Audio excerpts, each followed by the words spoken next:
no kubaha ubutumwa bw'isuku, kuko isuku ni isoko.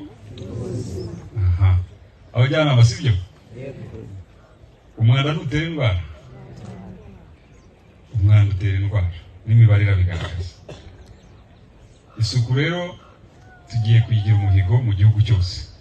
Ni ubukangurambaga twatangiye mu gihugu cyose, guhera kuri nyakubahwa perezida yadutumye kubwira abaturage mu gihugu hose yuko mu Rwanda umuco wacu ugomba gushingira ku isuku. N'abatubona bakavuga bati dore abanyarwanda bari ntabakavuga mu cyongereza kavuga abanyarwanda bari smart, sibyo? Isuku hari isuku rero y'ibyiciro byinshi. Iya mbere hera he? Kuri twe, ku mubiri. Isuku kuri njye, ntabwo nkwiye kuva mu rugo ndakarabye. Nawe ntuzajye uva mu rugo utakarabye, kuko icyo gihe ntabwo waba uri kubahiriza umuco w'abanyarwanda.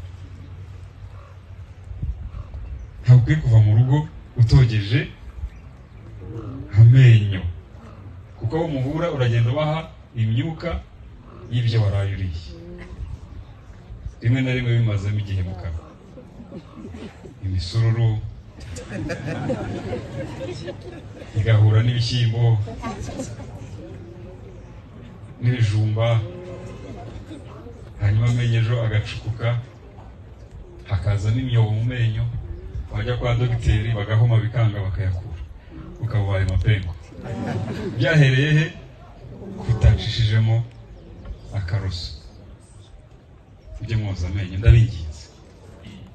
N'ubona udufaranga duke, uburoso bugura ngahe? 200. Kakorogate n'ukuntu ushyiraho gake ntushyiraho kenshi.